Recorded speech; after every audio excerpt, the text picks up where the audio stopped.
2008, au mois de septembre et d'octobre, vous savez que s'est déclenchée cette grande crise financière aux États-Unis, à Wall Street, et très rapidement, on a vu les gouvernements de nombreux États venir au secours des banques. Ce qui était étonnant, c'est que ce sont parfois des gouvernements, et même souvent des gouvernements libéraux, voire ultralibéraux, qui sont venus au secours des banques. Quelque part, ils agissaient d'une manière contraire à leur doxa habituelle, puisque dans le libéralisme, on ne soutient pas les canards boiteux, les entreprises qui sont en faillite, on les laisse tomber, puisque le capitalisme a pour fondement la régénérescence à partir de la destruction. Je voudrais, à partir de cette situation, remonter dans le temps, et plus particulièrement en France, au XVIIe siècle, pour essayer de voir quels sont les liens entre, d'une part, les États et d'autre part, les milieux financiers, pour voir si cette situation a connu des précédents ou pas.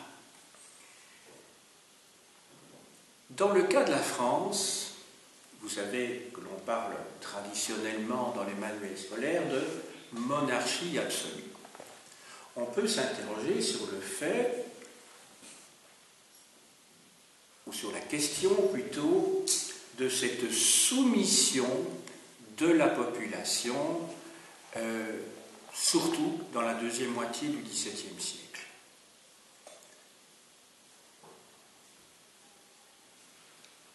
Je voudrais donc consacrer cette leçon à ce passage, ou à l'explication de ce passage d'une période de trouble dans la première moitié du XVIIe siècle, en France donc, à cette période de soumission dans la deuxième moitié du XVIIe siècle.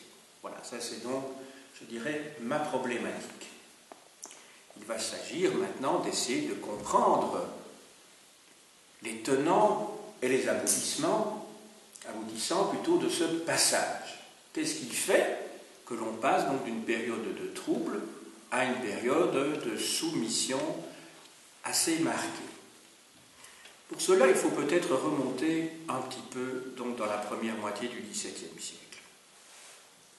La première moitié du XVIIe siècle, et j'ai eu l'occasion de vous en parler la semaine passée, dans le cadre d'autres cours, est caractérisée en France par des révoltes populaires dans les années 1630-1635, donc sous le règne de Louis XIII, à l'époque du ministériat du cardinal de Richelieu, lorsque celui-ci a dû augmenter fortement les impôts, a dû augmenter de manière puissante la pression fiscale en rapport avec l'aide financière qu'il apportait aux princes protestants dans le cadre de la guerre de 30 ans en Allemagne, donc dans le Saint Empire romain de la nation germanique. Cette période de trouble, principalement dans les campagnes, a été suivie entre 1647 et 1652 par une autre période très mouvementée, plus particulièrement à Paris. Cette période, on l'appelle la Fronde. À l'époque, nous ne sommes plus sous le règne de Louis XIII, qui est décédé au mois de mai 1643. C'est donc son fils qui règne à ce moment-là. Il est encore très jeune et pendant sa minorité, c'est sa mère, Anne d'Autriche, qui est régente, et il a pour parrain le cardinal Mazarin, qui est un Italien, et qui assume la succession du cardinal de Richelieu. Cette période de la Fronde connaît plusieurs périodes, en particulier la Fronde des princes, la Fronde des parlementaires, et cette Fronde donc, est un véritable séisme sur le plan politique qui menace cette monarchie absolutiste naissante, si je puis dire, ce pouvoir fort. Eh bien, cette période va voir se succéder une période de retour de flamme, principalement lorsque Louis XIV décide de prendre les rênes du pouvoir et d'assumer seul le gouvernement de la France sans Premier ministre, à la mort de son parrain et du Premier ministre de la France, qui était à l'époque donc Mazarin, donc en 1661. Maintenant, on peut s'interroger sur le fait que l'on passe de cette période, donc justement, je vous ai dit, très troublée, qui couvre pratiquement une vingtaine d'années, des années 1630 au début des années 1650, à cette période donc musclée, où le pouvoir royal apparaît donc très fort et très puissant. Mon exposé comprendra 3 ou 4 parties. Dans un premier temps, et je vais essayer de décomposer et d'analyser le sujet de manière rationnelle et de pratiquer le genre de la démonstration en commençant tout d'abord par vous montrer les limites de l'absolutisme.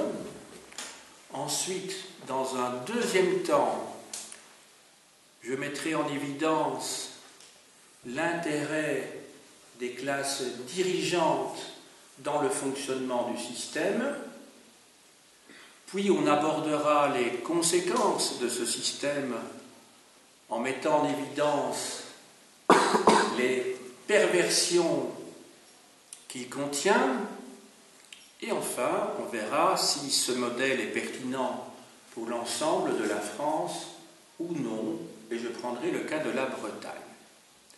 Enfin, pour finir, j'essaierai de résumer mon propos pour en tirer quelques leçons d'ordre général quant à la naissance et au fonctionnement des États modernes, donc à partir de la deuxième moitié du XVIIe siècle. Je commence donc par les limites de l'absolutisme. Première chose à remarquer, c'est qu'il y a un certain nombre de symptômes qui apparaissent et qui pourraient laisser penser que la monarchie est vraiment absolue. Si vous prenez le cas de la Provence, si vous prenez le cas du Languedoc, alors dans ces deux provinces, le clergé et la noblesse sont donc soumis dans la deuxième moitié du siècle aux officiers du roi. En ce qui concerne la Normandie, qui avait été une province particulièrement remuante, surtout à l'époque des soulèvements populaires, donc dans les années 1635, il semblerait que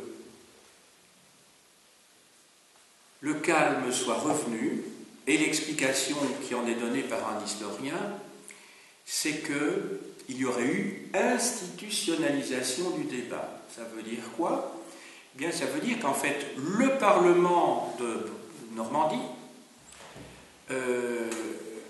aurait, si je puis dire, canalisé les débats, et c'est ici qu'interviennent ces fameux corps intermédiaires dont le rôle a été souligné par Montesquieu plus tard, au milieu du XVIIIe siècle, en 1748, dans l'Esprit des lois. Maintenant, nous en arrivons donc au cœur du sujet, puisqu'il s'agit d'étudier la limitation, plutôt les limites de cet absolutisme apparent. Il y a la réalité, c'est que sous le règne de Louis XIV, les intendants ont beaucoup de pouvoir. Ces intendants de police, de justice et de finances, ils ont beaucoup de pouvoir. Une autre réalité, c'est que le système dirigiste mis en place par Colbert, qui est le contrôleur général des finances, eh bien, ce système prend ses effets. On peut dire également que dans le domaine de la contre-réforme catholique, là aussi, on a resserré les boulons et que le laxisme n'est plus autorisé. Maintenant, concrètement, que voit-on sur le terrain ? Sur le terrain, on voit que le pouvoir du roi n'est pas si important que ça, parce qu'il doit composer avec des groupes de financiers, et que vous savez que l'argent, c'est le nerf de la guerre. Et ici, il ne s'agit pas d'une métaphore, puisque Louis XIV s'est lancé dans plusieurs guerres qui ont duré entre 10 et 15 ans chacune, si pas plus. Donc, Louis XIV a besoin d'argent, et où va-t-il le trouver, cet argent ? Louis XIV, en fait, trouve cet argent grâce à un système qui n'est pas apparent et qui a été soulevé et analysé par deux chercheurs français, Françoise Bayard d'une part, et d'autre part Daniel de Serres. Quels sont donc les mécanismes mis en place ? Déjà depuis 1635, donc depuis l'époque de Richelieu. En fait, ce sont des membres de l'aristocratie, de la haute aristocratie, parfois aussi, mais moins souvent, de la haute bourgeoisie. Ce sont donc ces gens-là qui prêtent de l'argent aux fermiers du roi. Ils prêtent de l'argent via des hommes de paille, parce qu'effectivement, quand vous êtes noble, vous ne pouvez pas vous adonner au commerce de l'argent. Dans l'idéologie de l'époque, ce serait déroger au métier, ou plutôt à la qualité de noble. Ils prêtent de l'argent donc de manière cachée donc à ces fermiers du roi. Ces fermiers du roi, ce sont des financiers. Ce sont des financiers. Alors, comment ça se passe ? Le terme de fermier, maintenant vous le connaissez, je crois, suite au cours précédent que je vous ai donné, le terme de fermier signifie que l'État a affermé auprès d'un certain nombre d'individus les impôts. Concrètement, cela signifie que l'État ne lève pas les impôts lui-même, mais confie cette tâche à des financiers qui, de manière anticipative, prêtent l'argent au roi, l'avance donc, à charge pour eux de lever l'impôt sur lesquels ils vont évidemment se sucrer en percevant des commissions supplémentaires. Donc c'est tout bénéfice pour le roi, d'une part, qui est sûr des ressources dont il va disposer,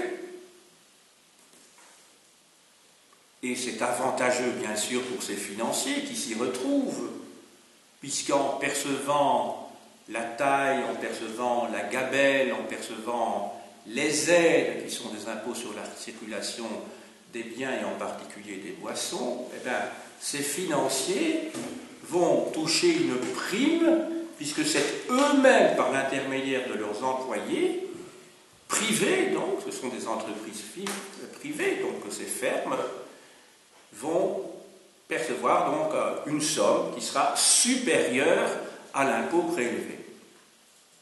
Donc, les deux parties, l'État royal d'une part, et d'autre part ces entreprises privées, que sont celles des fermiers, et les fermiers, ce sont donc des grands financiers, ça n'a évidemment rien à voir avec des paysans qui peuvent avoir des fermes dans les campagnes, ce sont des grands financiers, donc tout le monde y trouve son intérêt.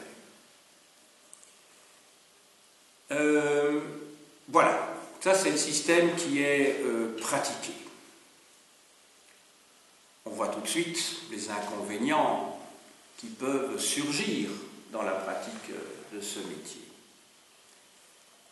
Quel est l'intérêt maintenant pour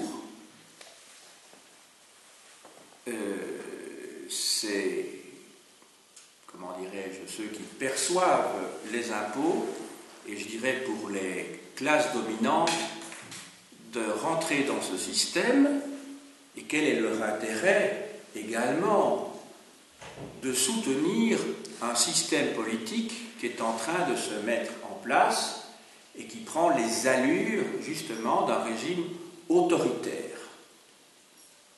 Premièrement, les classes possédantes ont tout intérêt à voir aux manœuvres du gouvernement et plus particulièrement de la politique financière un personnage comme Colbert.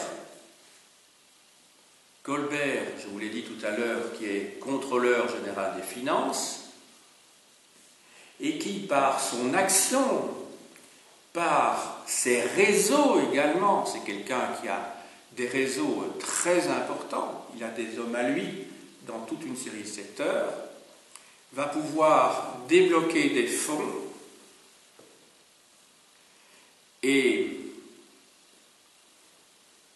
mener une politique dirigiste consistant tout d'abord dans l'aide ou dans la création de manufactures, ce sont les ancêtres des fabriques et plus tard ça donnera lieu aux usines au XIXe siècle, donc il contribue à la formation donc, de manufactures. Il participe aussi, Colbert, à la création de compagnies, ou plutôt il soutient la création de compagnies commerciales. Il a une politique qui est au fond le mercantilisme qui vise à faire entrer le maximum de numéraires dans les caisses de l'État, et son objectif, ou plutôt le moyen qu'il utilise dans ce cadre-là, c'est essentiellement celle de taxes à l'importation de produits manufacturés, donc des produits transformés,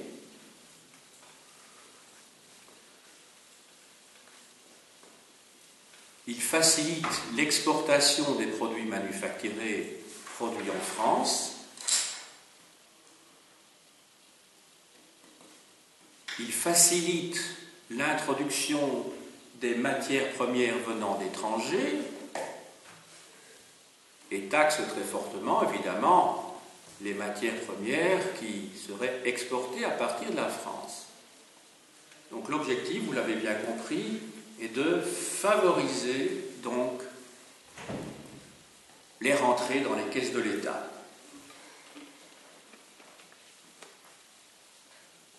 De plus, Colbert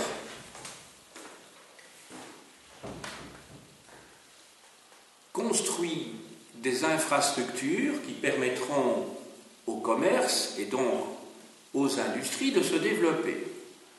Si vous prenez le cas du Languedoc, il favorise en particulier, ou plutôt il met en œuvre, le creusement du canal des deux mers qui va rejoindre le golfe de Gascogne et le golfe du Lion, autrement dit, qui va permettre de lier l'océan Atlantique à la mer Méditerranée.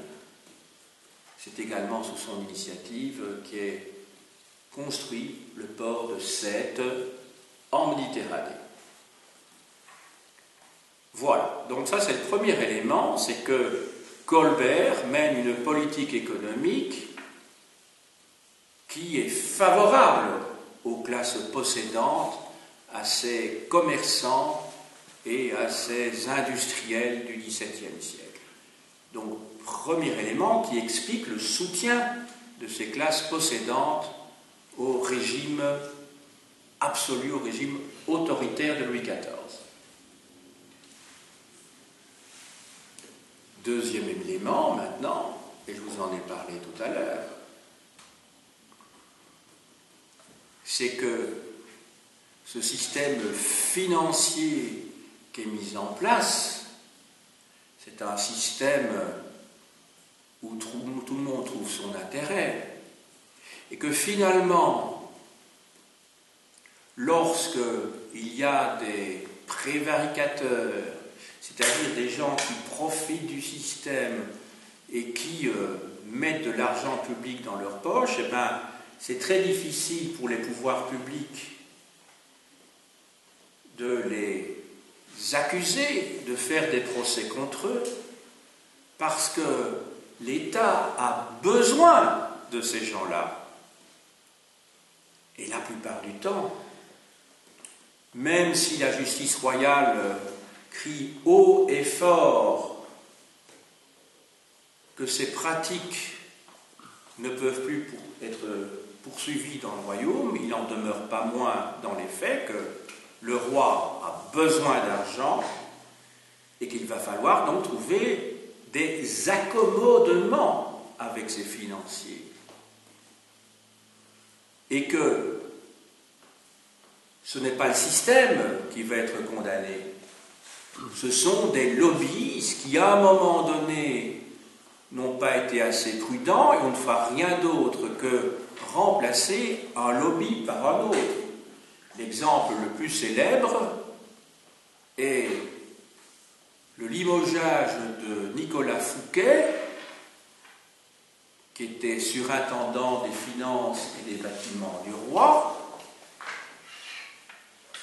qui se fait remplacer par Jean-Baptiste Colbert.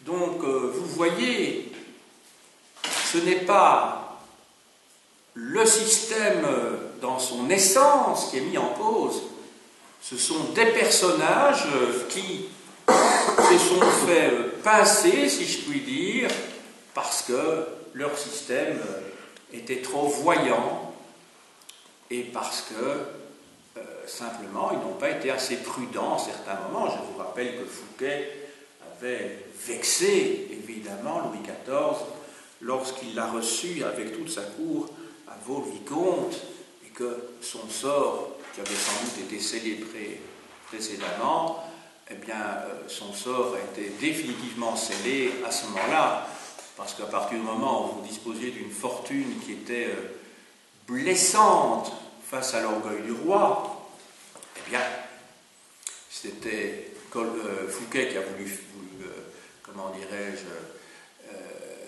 faire qui avait voulu, comment dirais-je, essayer de bien se faire voir du pouvoir, eh bien, il est arrivé au résultat qui était le contraire de son objectif premier. Voilà, donc un certain nombre d'éléments que je voulais mettre en évidence. À côté de ça, deuxième intérêt, c'est la redistribution de l'impôt. La redistribution de l'impôt. Il y avait des liens étroits entre, d'une part, les financiers de Paris et, d'autre part, les financiers de province.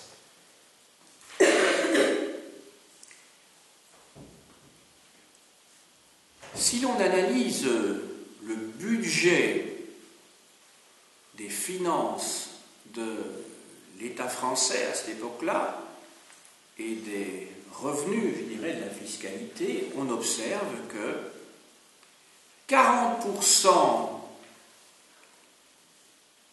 du revenu de l'impôt arrive à Paris, je dirais seulement 40% arrivent à Paris, alors que 60% des recettes sont redistribuées en province auprès des notables locaux, des notables provinciaux, via les États provinciaux, justement. Donc on voit que, une fois de plus, je vous ai parlé tout à l'heure de la politique économique de Colbert, ici je vous parle de la redistribution des impôts, c'est le deuxième élément. On voit très clairement que dans les deux cas, les classes possédantes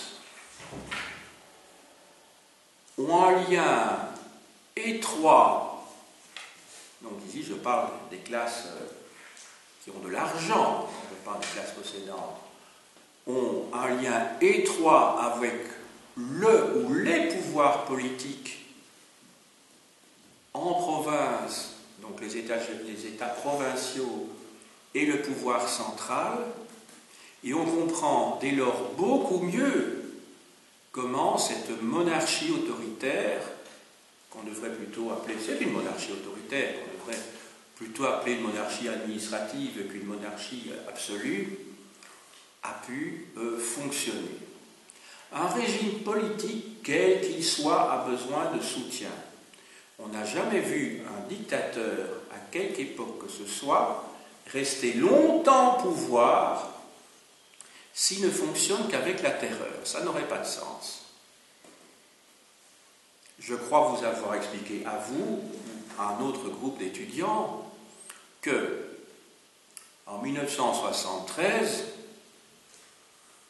si Pinochet, le général en chef de l'armée, a pu prendre le pouvoir, avec, entre parenthèses, l'aide des services du contre-espionnage américain, c'est parce qu'il y avait une bourgeoisie qui, sur place, préférait un régime militaire qui lui permette de faire ses affaires, plutôt que d'avoir un régime socialiste, qui était celui de Salvador Allende, qui avait nationalisé toute une série d'entreprises liées à l'extraction des matières premières et qui ne lui permettait pas de faire des affaires.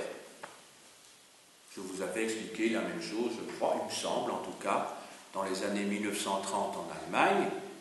Hitler n'aurait pas pu prendre le pouvoir s'il n'y avait pas eu la petite bourgeoisie et en arrière-fond la grande bourgeoisie qu'il soutenait.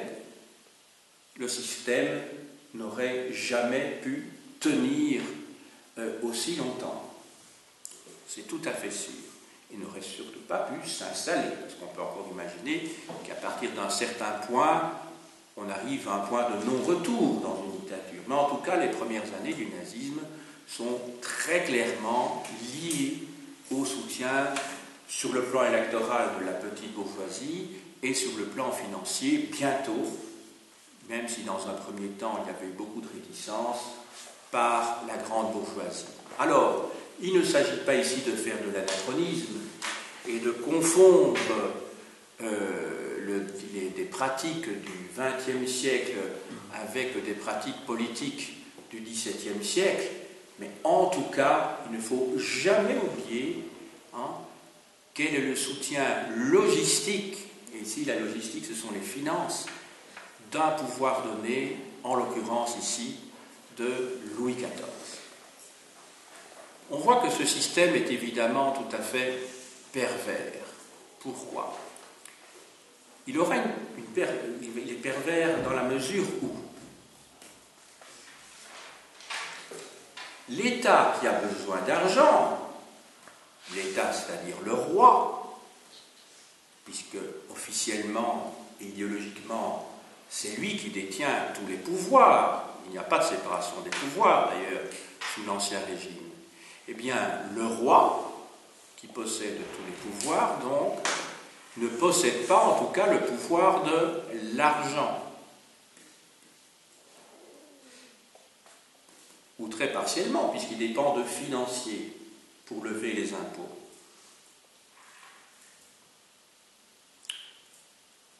Le roi, donc, doit emprunter de l'argent à des taux extrêmement élevés. Tenez-vous bien, le roi, lorsqu'il fait un emprunt, emprunte à du 25%. Imaginez, 25%. Sur ces 25%, puisqu'il y a au moins deux catégories d'opérateurs, les fermiers donc perçoivent 25% d'intérêt et ils en rétrocèdent eux-mêmes 10% à leurs propres prêteurs qui sont ces membres de la haute aristocratie qui ne peuvent pas se dévoiler. Il vous en ai expliqué les raisons tout à l'heure, parce qu'il y a un problème qui serait lié à la dérogeance par rapport à leur qualité de noble. Et si vous faites la différence, donc ça veut dire que les fermiers, quand je dis les fermiers, c'est-à-dire ces grands financiers, si vous faites la différence, perçoivent réellement 15% d'intérêt, puisqu'ils doivent rétrocéder 10% sur les 25% donc à leurs prêteurs. Ça a quoi comme inconvénient tout ceci ? Ça a un inconvénient, c'est que les dépenses de l'État augmentent fortement. Vous imaginez, emprunter à du 25%. C'est énorme, emprunter à du 25%. Donc les dépenses de l'État augmentent très très fortement. Et puis il y a un deuxième élément, c'est que ceux qui prêtent à l'État à du 25%, ou ceux qui se cachent derrière les financiers et qui sont les prêteurs qui prêtent aux fermiers à du 10%, ce sont des gens qui se détournent de la rente foncière, cette rente foncière qui permet d'avoir des revenus de 5%. Donc c'est plus intéressant de toucher du 10% comme traitant, comme prêteur, ou du 15% comme fermier, plutôt que du 5% comme administrateur de biens fonciers. Vous voyez tout de suite la différence. Autrement dit, c'est de l'argent facile. Et là encore, on peut faire un pont avec notre époque, un lien avec l'actualité.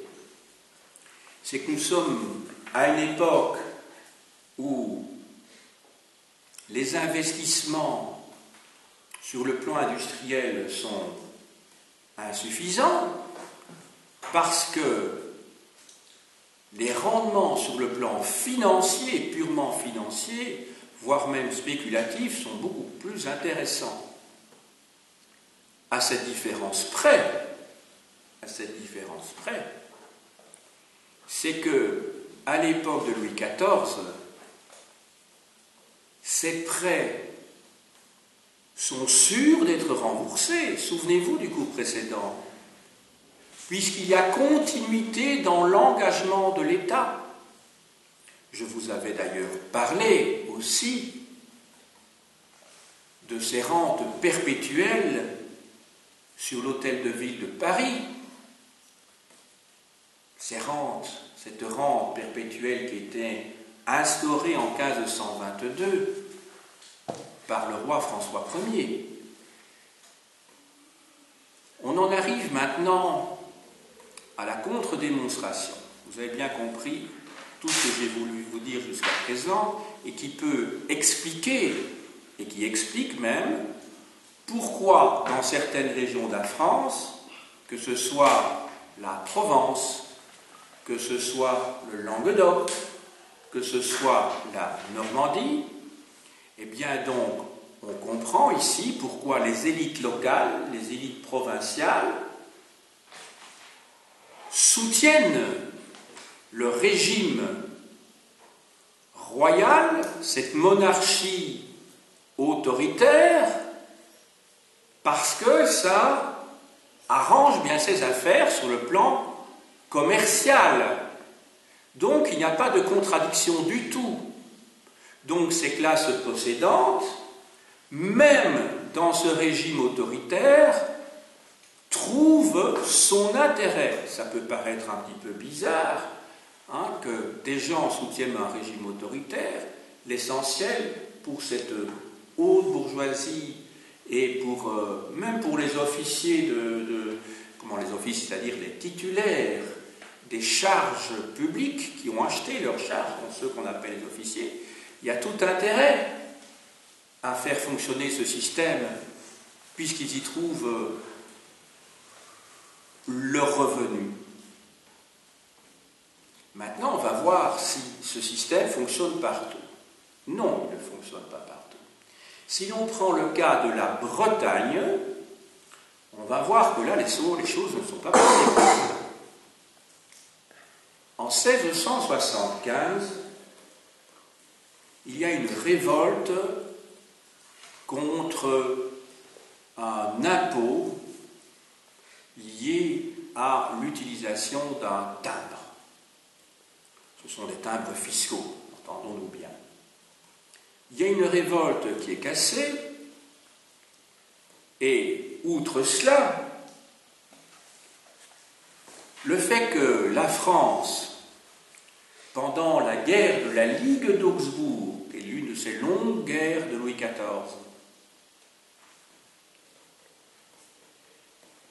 va opposer la France aux Anglais, aux Hollandais et aux Espagnols, eh bien, cela va conduire le gouvernement central français à interdire aux Bretons d'ouvrir leurs ports et de commercer avec ces nations-là, les trois que je viens de vous indiquer, les Espagnols, les Anglais et les Hollandais.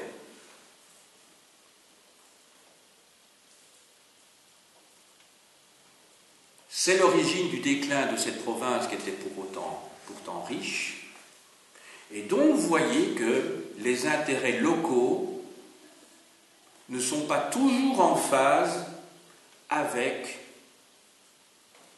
ce système autoritaire où les décisions viennent d'en haut et où on ne demande pas toujours l'avis des populations locales.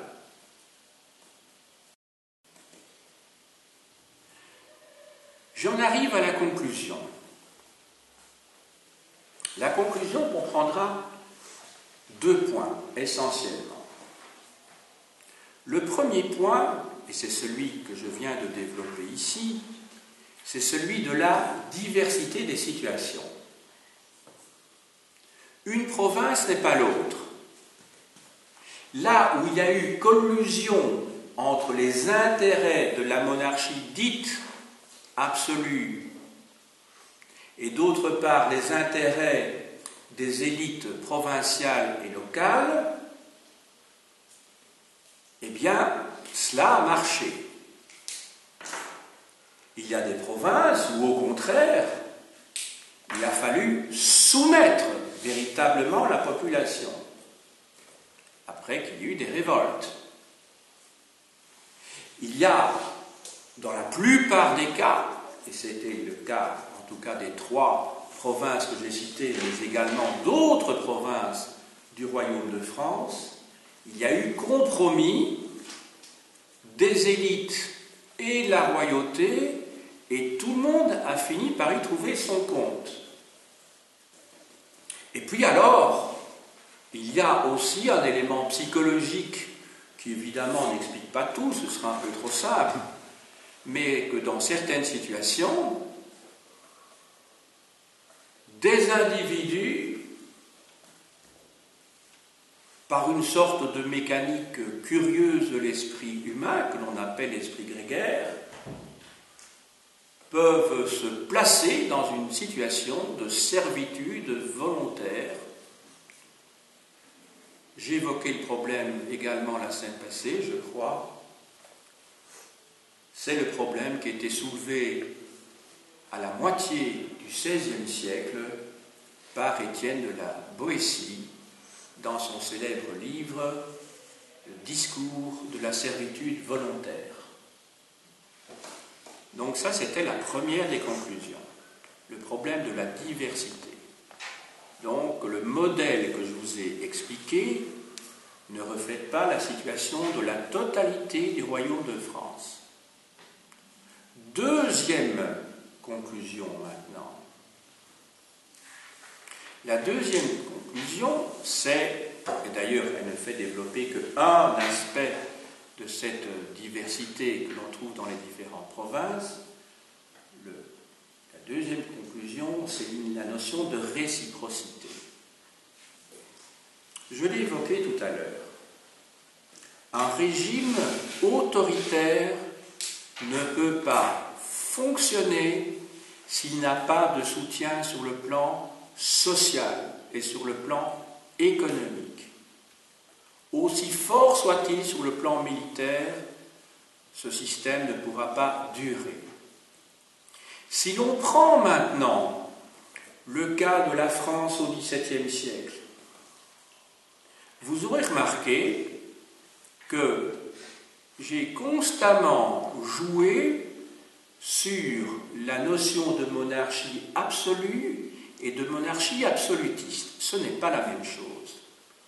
Étymologiquement, absolu signifie, ça vient de 2 mots latins, ab, qui veut dire hors de, et solvere, qui veut dire attaché. Donc absolu, ça signifie qui est détaché de tout pouvoir, qui est délié.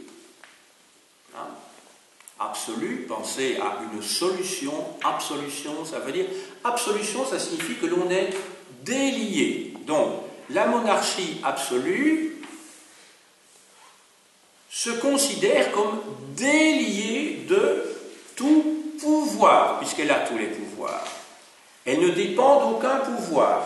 Et c'est ce à quoi, d'ailleurs, effectivement, Louis XIV, puis Richelieu, d'ailleurs, enfin, depuis donc Richelieu, c'est Louis XIII, c'est les ministres et les rois ont cherché à se détacher de toutes les formes de pouvoir, et d'un pouvoir en particulier, qui était le pouvoir parlementaire, c'est-à-dire du pouvoir judiciaire, hein, puisque les parlements, ce sont des hautes cours de justice, ce sont des cours d'appel, en fait, mais des cours d'appel qui s'étaient arrogés le droit de pouvoir formuler des remontrances au souverain, et qui s'étaient arrogés également le droit de ne pas enregistrer des décisions royales, donc des édits royaux.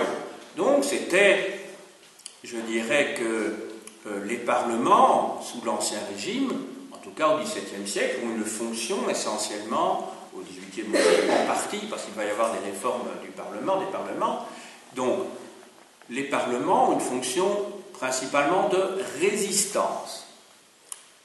Ils font partie de ces fameux corps intermédiaires que souhaite Montesquieu. Il ne faut pas oublier que lui-même est premier président du Parlement, un des présidents ou un des premiers présidents du Parlement de Bordeaux au XVIIIe siècle, et lorsqu'il écrit l'Esprit des lois, lorsqu'il le publie en 1748, c'est un plaidoyer mais très intelligent d'un grand intellectuel, mais qui plaide évidemment pour la classe et le groupe auquel lui-même appartient. Hein, ça c'est sûr. Donc,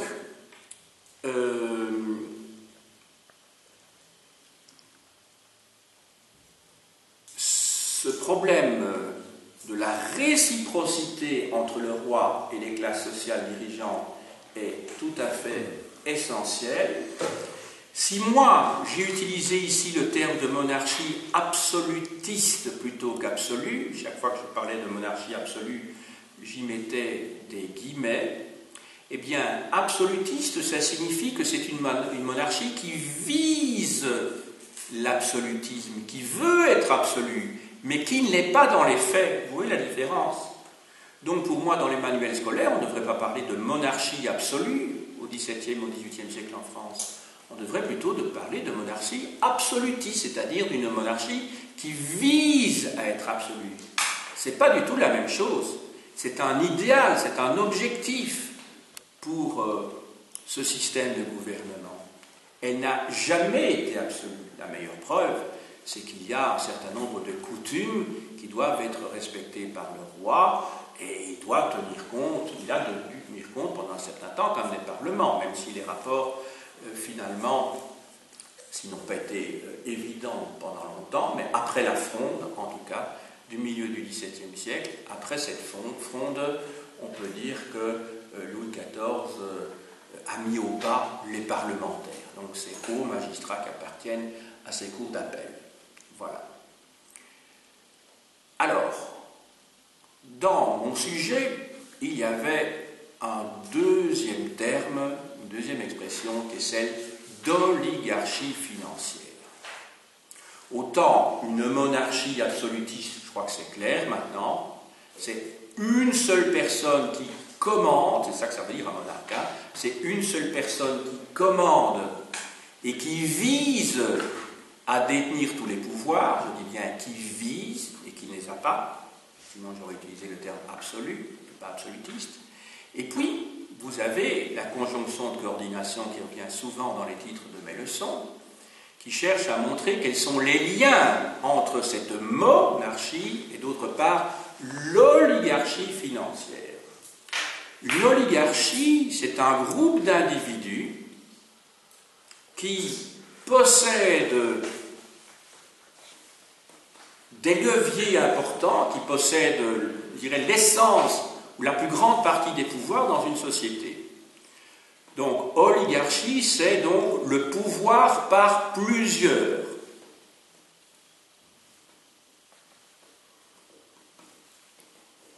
Et ici, je parle d'oligarchie financière.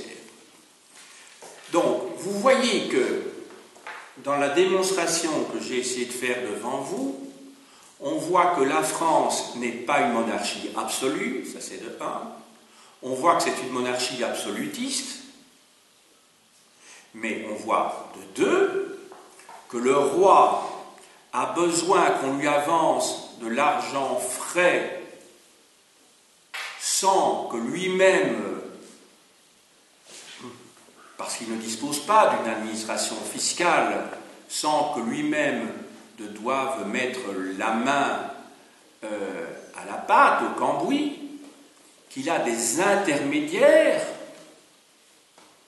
qui, à la suite d'une adjudication publique, ont donc pris la fonction de percevoir les impôts, et que ce pouvoir est donc partagé en France au XIXe siècle. il y a ce qui est visible et qui laisse penser que tout est entre les mains de Louis XIV, c'est ce qui apparaît dans tous les manuels scolaires. On voit en fait que derrière, il y a des gens qui tirent les ficelles, ce sont ces grands financiers, et que ces grands financiers, cette aristocratie, parvient, je dirais, à bénéficier elle-même du pouvoir, et que ça l'arrange curieusement, parce que l'aristocratie et la monarchie, ce sont des pouvoirs qui paraissent contradictoires a priori. Les aristocrates cherchant à se partager le pouvoir et ne souhaitant pas un pouvoir fort, c'était tout l'enjeu de la Fronde, et de la Fronde des Princes plus particulièrement, qui ont voulu maintenir un système de type féodal qui disparaît justement au milieu du XVIIe siècle, qui disparaît théoriquement, mais on voit finalement que ces grands aristocrates sont toujours présents, mais simplement ils ne sont plus sur les barricades, si je puis dire, ils ne sont plus en première ligne, ils ont un pouvoir occulte, sans vouloir tomber dans la théorie du complot. Je vous montre quelques ouvrages, donc pour terminer maintenant. Alors, sur cette notion d'absolutisme, vous avez un très bon ouvrage de Fanny Cossandé et Robert Desimon, dans la collection Point. Dans la collection Point, toujours au Seuil, la France de la monarchie absolue, c'est présenté par Joël Cornette, et c'est un recueil d'articles tirés de la revue L'Histoire.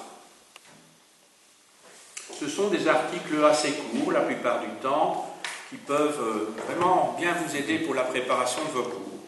Alors, un recueil d'articles aussi d'un grand historien français décédé maintenant, Pierre Goubert, Le siècle de Louis XIV. Je dis bien que c'est un recueil d'articles dans la collection Biblio, sauf erreur de ma part, non, référence dans le livre de poche. Alors il faut lire évidemment pour la Fronde les mémoires du cardinal de Retz. Il y a 2 volumes présentés par Paul Morand, donc l'écrivain, livre de poche.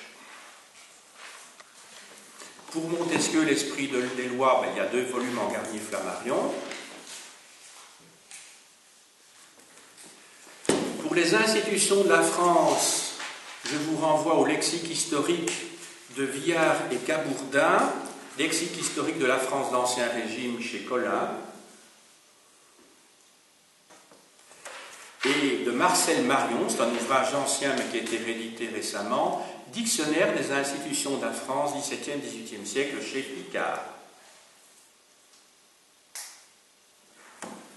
Alors, des biographies de personnages qui ont joué un rôle majeur en liaison avec mon exposé, de François Bluch, Richelieu, chez Fayard. Pouvoir et fortune de Richelieu, de Joseph Bergain, collection plurielle. Mazarin de Pierre Goubert, je suis un grand financier, chez Fayard.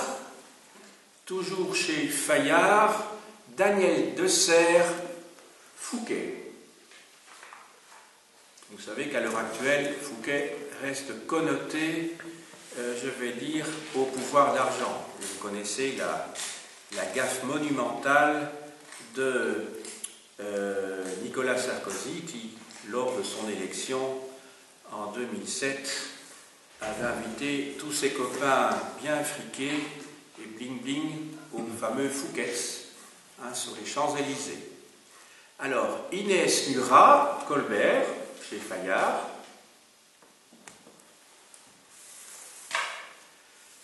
Alors, sur les rapports des Français à l'impôt et les révoltes populaires, de François Inquer, Les Français devant l'impôt sous l'Ancien Régime, dans les questions d'histoire Flammarion.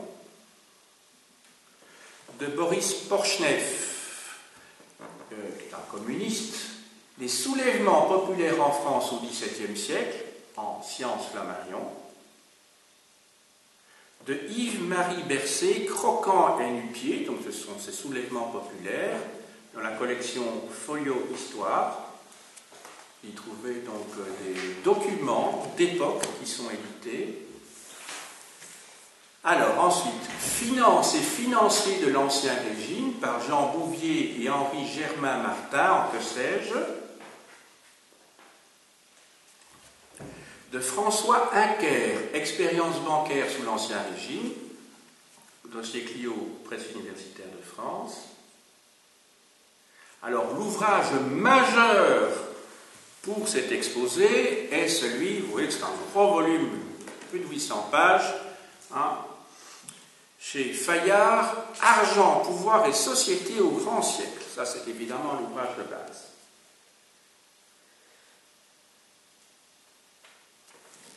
Et enfin, mais pour le XVIIIe siècle, d'Yves Durand, Les fermiers généraux au XVIIIe siècle, chez Maisonneuve et Larose. Vous avez bien compris maintenant ce que c'est qu'un fermier et un fermier général.